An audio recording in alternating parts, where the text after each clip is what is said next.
I'm Didier. I'm the CEO, founder and CEO of Pixio, a company that incorporated 5 years ago.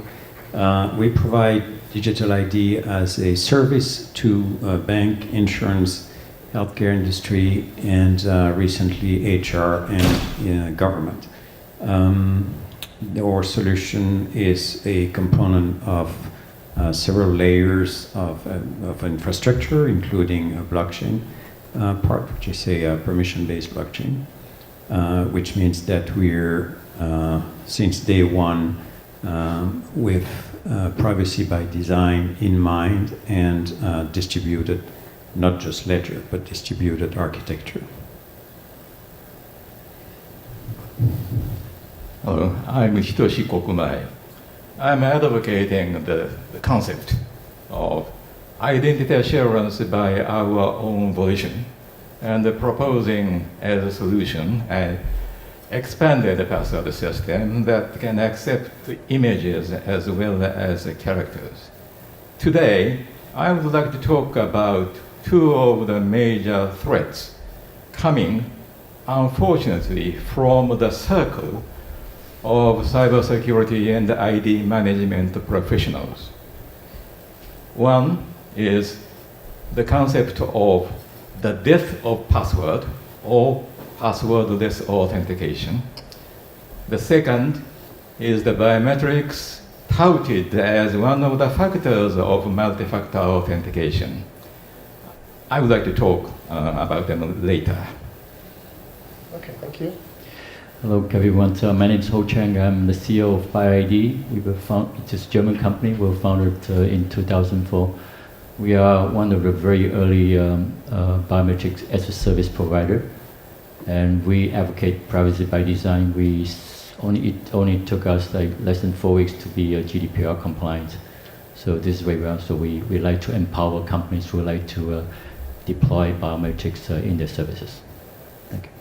Okay, great, thank you. So when I thought about the initial question of this panel, actually the name of the panel, how to defend your customer from current and future threats. So the current threats, that's quite easy. Phishing, it's data leakage, it's data breaches, it's credit card fraud. There are many aspects for that.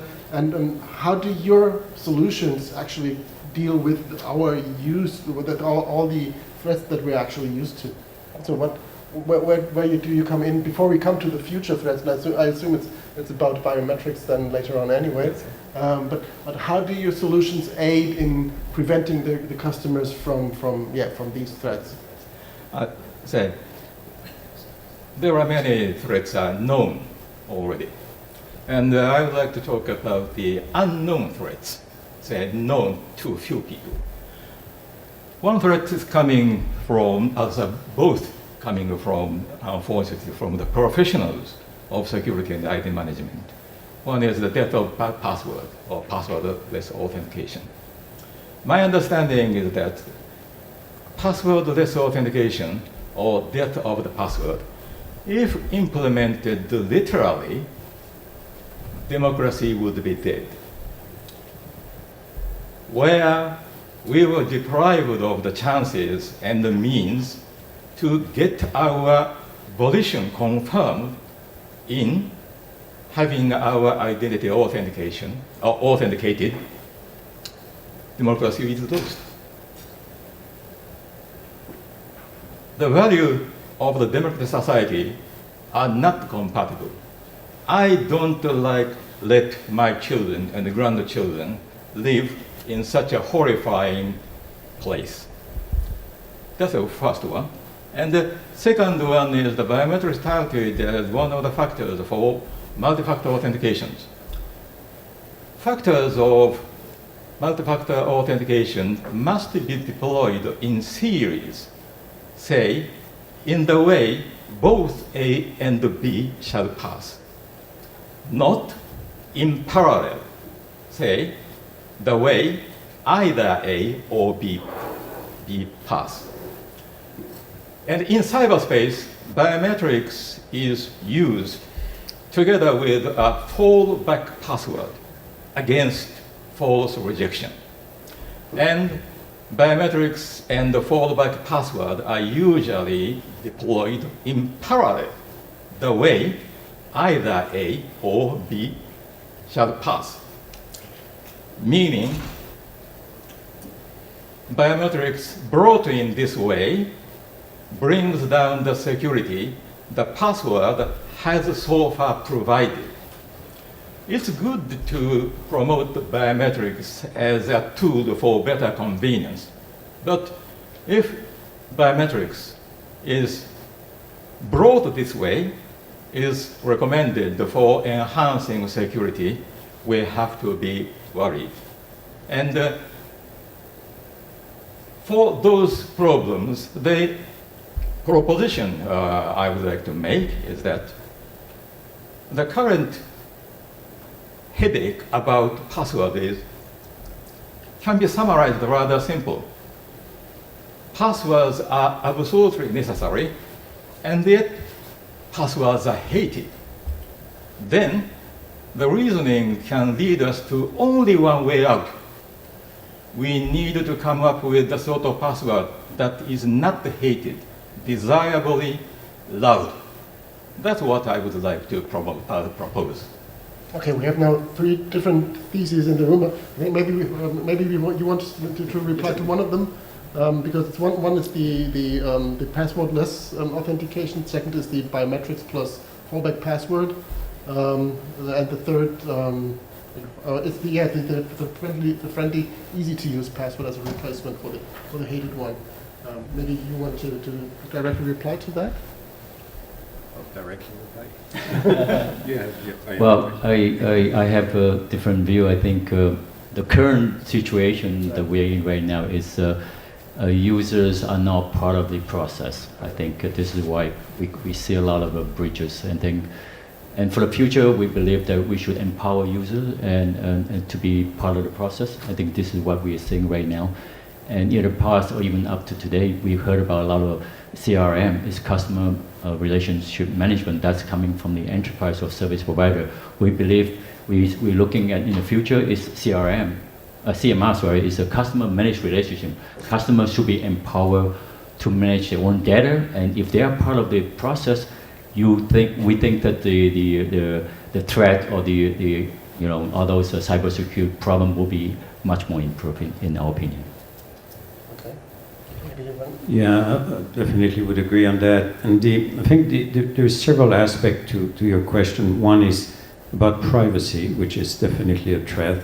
One is about the breaches, the hacking, etc. It's not exactly privacy, but it's fraud after that, or abusive use of her ID. I think there's another threat as well, which is profiling. That means it comes from the last decade or two of accumulation of data and then crunching some kind of algorithm in order to detect some trend, which that's not too bad, but also try to put you into a sort of a persona and then push offers to you.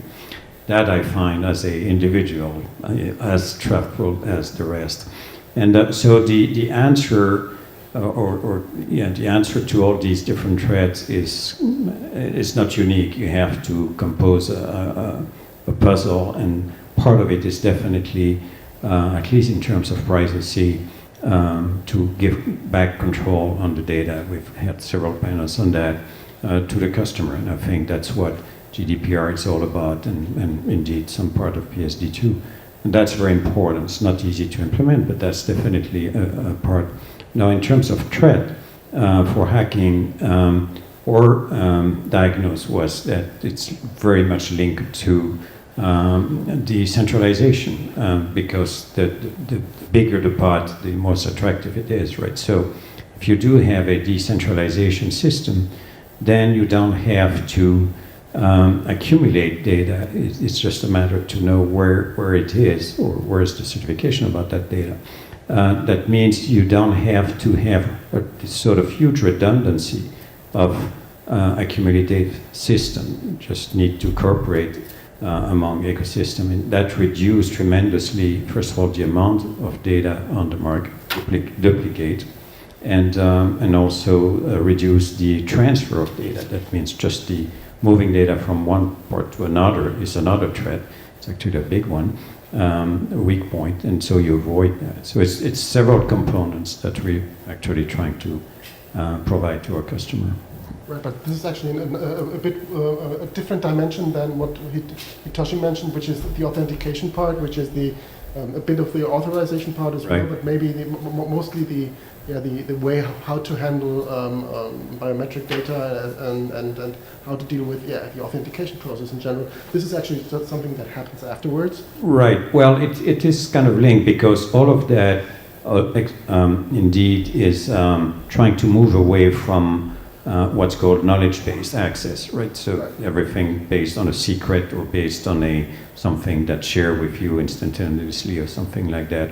I think when you have so much profile API available on the market, it's pretty secure to know that at least somebody else know what you know. So it's not efficient at all. So if you can find ways to either what suggest here or already, which is I think it's a little bit more in the future, but in the meantime, if you can already implement at least some biometric elements in the access, then you already increase the security drastically. Right. Okay.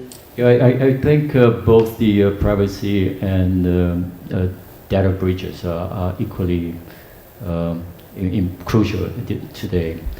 And I know many countries are struggling with the data privacy and try to avoid the big brother thing. And of course, this boils down to exactly how the users share their data. And while if the user are not in a way to be able to make the consent and know how the data get used, and of course that causes a lot of problem for the security side as well. So both data privacy as well as the data protection, they are sort of equally important, but then this is versus the convenience versus the security, and it is always the threat of both sides.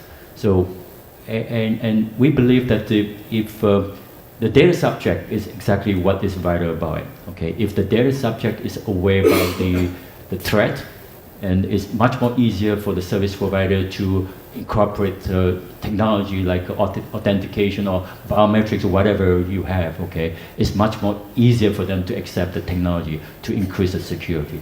I think consent always means informed consent, otherwise it's not consent. Absolutely. If you don't understand what you're giving consent to, that is not consent at all. So maybe we can dig a bit deeper into that biometrics part as well. Maybe also where the actual biometrics data resides afterwards, if it stays within a device, a locked device, or whether it's actually stored offsite or somewhere in a central database, which of course is then subject to potential breaches as well. And it's mostly difficult to exchange our eyes afterwards once the retina scan has been breached. So maybe that is something that we should look at as well when it comes to creating solutions that are future-proof when it comes to dealing with biometric data as well. And I think this fallback password thing is the same that you were talking about. I would like to try to make complicated matter as simple as possible. So assume that we talk about a weak door. We could think of two possibilities. Door panels is weak, or the lock and the key is weak. Enhancing the door panel is a good thing, but it cannot be an alternative to enhancing the lock and the key, the vice versa. I am in the business of making lock and the key as strong as possible and easy to use as possible.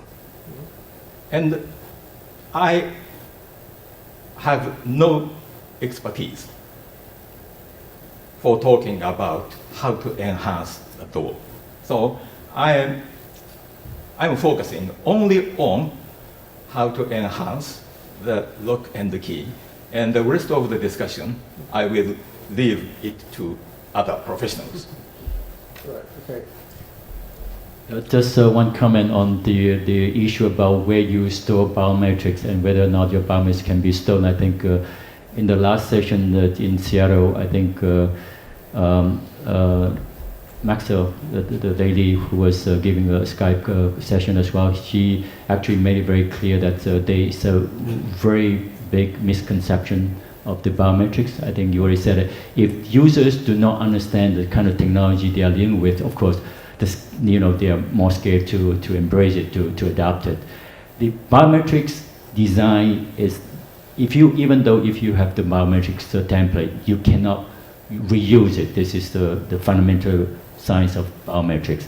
So the fear of you have my face and then you can fake to be me and so on and so forth. I think this is the misconception. The technology evolution as of today, we are able to identify whether or not this is a live person or whether or not the person is involved during the authentication process or authorization process. This is very, very important. Unlike a century ago that we're talking about law enforcement, that we only have is your fingerprint and this is how you identify a person. But no, we're talking about biometrics as of today. It is something that you are part of the process. If you are not there to participate the process, then it will not happen. This is exactly what the misconception is. Yeah, I fully agree to the extent that we present that this more and more to our customer, because they can, if you add that layer with such a advanced process, then they can not just go to the authentication process, that's called kind of onboarding process once. They can also have a access management tool that's pretty efficient. Now, regarding to, which is important as well, because then of course it's not just access, but again, when you talk about banks or financial institution, you talk about credit cards, by example, and credit cards have a extremely strong pain point with chargeback, because they cannot link who's behind the card when the transaction is made. And that opens the door to all kinds of fraud. And it's growing. So if you have a way to link all that, or age access, age verification to access to a certain thing, then you get rid of a lot of the fraud, and certainly make compliance much easier. So we do include that more and more in our solution, because the customer realizes it's not just a one single time process, it's an ongoing process. Okay, so maybe also we can open up the discussion at that point. So if there are any questions in the room with regards to this topic of preventing the customer from current and future risks or threats, please sign up and then let me know, and I'll integrate you in the discussion. I want to go back to the zero trust authentication part of that, because I know that it's something that we will be talking about tomorrow as well. I think Katrina will talk about zero trust tomorrow anyway. And there was quite some criticism on that mechanism, as far as I understood. So could you elaborate a bit more on what is your issue with this zero trust authentication part? I would like to make it clear that I'm not against the biometrics. The biometrics used for forensic and other purposes of personal identification, that's fine. I'm only against the spread of false sense of security. Worrying is that when security is actually brought down, and yet the people are led to believe that the security has gone up, it's a false sense of security. In what case does that happen? When does that happen? When do you see such a situation coming up? I think it's already happening or spreading. Say, Apple and Google, all of those people are promoting biometrics or biometrics embedded products as a tool for enhancing security. But it's not the fact. The fact is those biometrics are used together with a fallback means, password in most cases, and those two factors are deployed in parallel, the way either A or B and shall pass. In this case, convenience goes up, but security goes down. And most of the multi-factor authentications, two factors are deployed in series. Series means both A and B shall pass. In this case, security goes up, though convenience goes down. If those two are mixed up, then we will have many people are trapped in a false sense of security. And that's, I understand, is a very major threat which is not yet fully understood by not only consumers, but many of the professionals.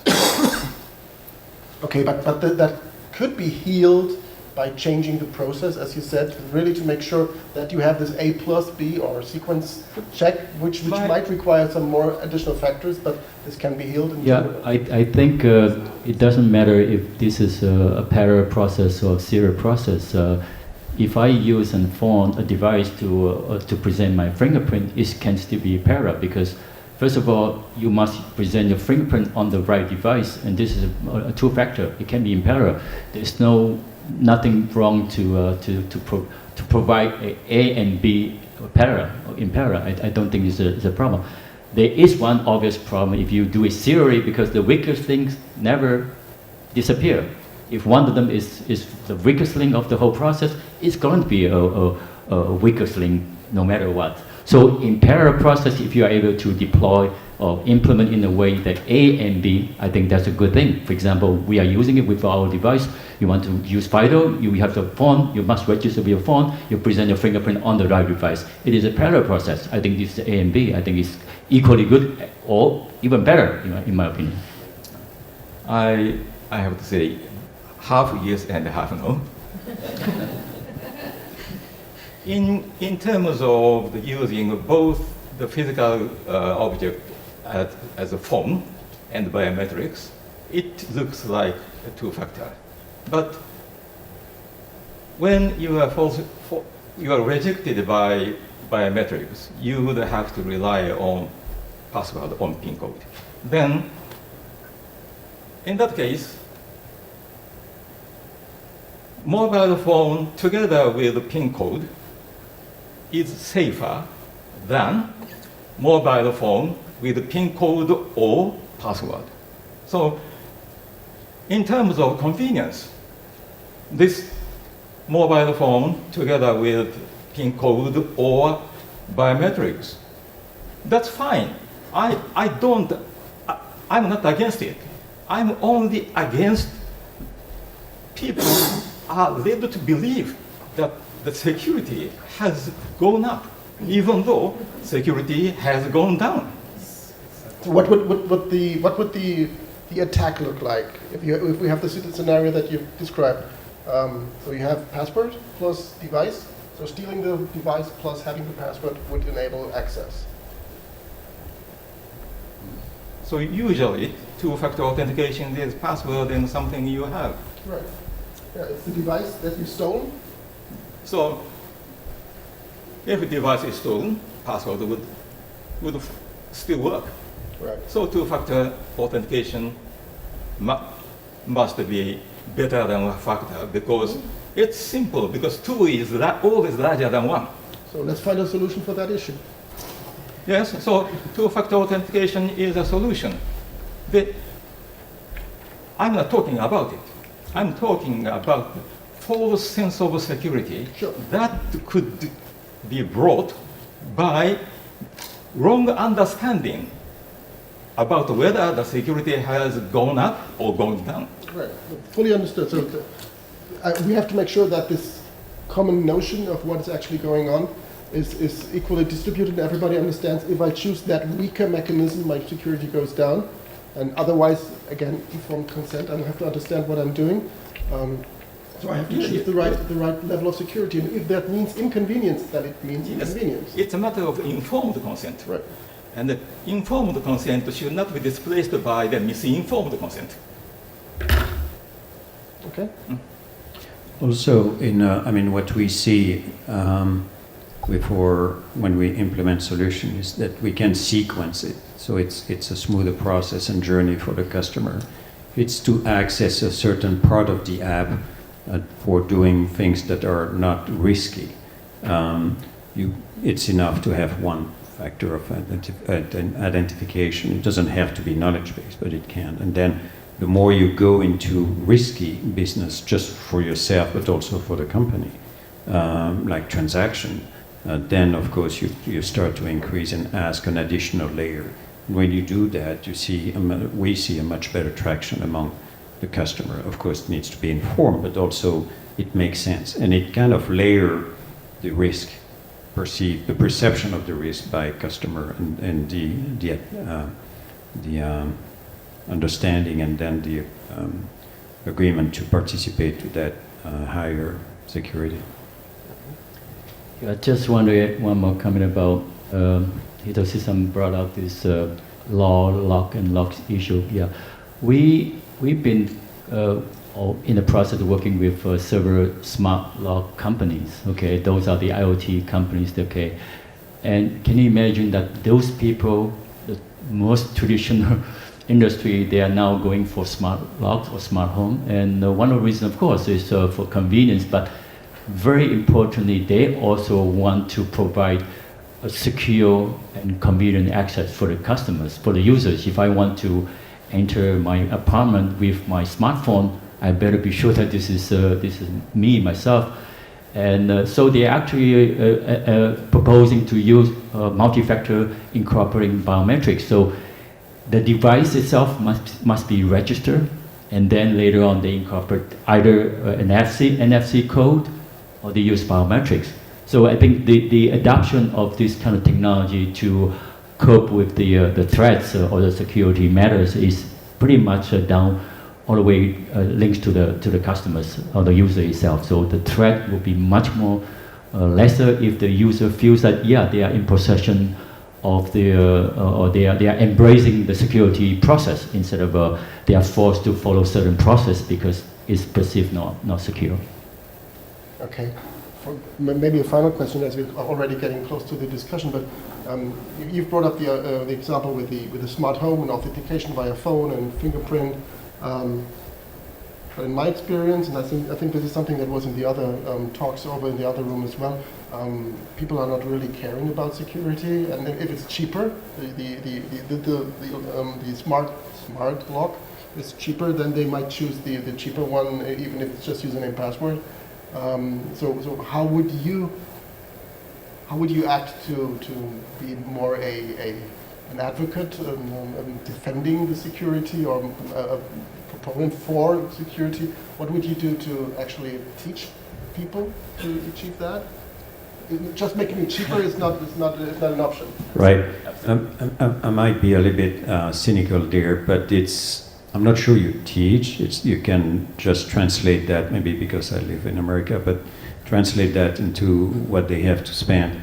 And you'll see, because at the end of the day, it's risk management work for vendors. So they can very well come up with pricing difference. If you choose a low, high risk setting, then that's fine for you. That's your privilege, but you're going to pay more than if you actually reduce the risk for the company. And I think we begin to see that model coming up. I think pricing is not really the issue to smart lock market. It's not. Yes, absolutely. It's a user convenience. Okay, right. So there are applications that this is good. For example, if I work in the office, they come to my office, it's okay to use smart card. I think this is what people want to use. But of course, your main door, the access to your premises, I think people still will not use smart lock alone by itself. There are many other mechanisms they built in instead of just a smart lock using a smartphone to do so. But of course, the management is a management, making the security process much more easier for the security people to manage, and also offer a solution for the or the users, a way to be part of the security concern. Okay, it's not really the pricing that those industries are talking about. So lastly, my simple advice to the population is, where convenience matters more than security, the new iPhone featuring Touch ID and Face ID would be fine. Where security matters more than convenience, old iPhones with only PIN code is better. Okay, we'll do a poll about that. Thank you very much for your time and for the discussion. Thank you. Let's see each other at the coffee, and let's see later on for the final keynotes for today. Thank you very much for your participation. Thank you. Thank you.